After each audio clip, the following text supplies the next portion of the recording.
Deməli set işləyir, foto və video paralel çəkilir. Mən də özüm üçün sadəcə maraq məqsədi ilə bəzi kadrlar çəkirəm ki, sonra montajlayıb sizə göstərə bilim. Mənim çəkiliş tərzim başqadır, xoşduram belə, əldə çəkməyi, gimbalsız və s. Dostlarımız gimbaldan da işləyir. Aşağı çək qaqa. Yəni YouTube səni izləyir hal-hazırda, film kimi.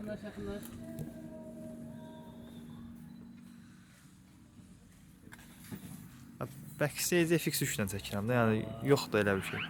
Təşəkkür də. Bir də bu hissədə hissəniz varsa, siz əlinizi tanıyın. Çəkilişdə təbii ki, əsas olan atmosferdir və hekayə yansıtmaq. Elxan müəllim orada nəsə çəkməyə çalışır, Nəcəf bəy buradadır.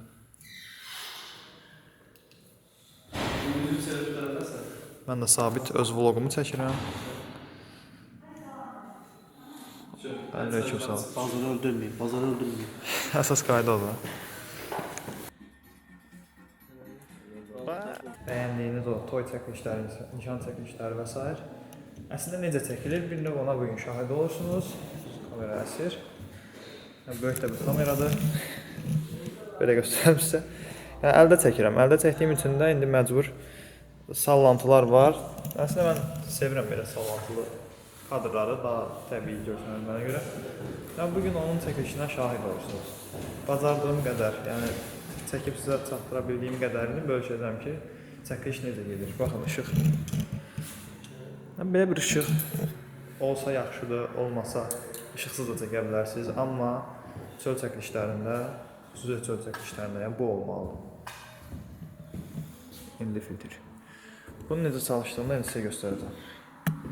Bu filtrin önəmi var. Bir dənə də qapıda çəkirəm, ondan sonra hesab düşüb aşağıdan çəkirəm, sonra düşür aşağı. Hal-hazırda çöldəyəm. Bilməm necə görünür. Bu filtr bura gəldikdən sonra isə effekt dəyişir. Çəkilişlər davam edir. Maraqlı olacaq yəni bu çəkiliş. Çox qəşəng olur.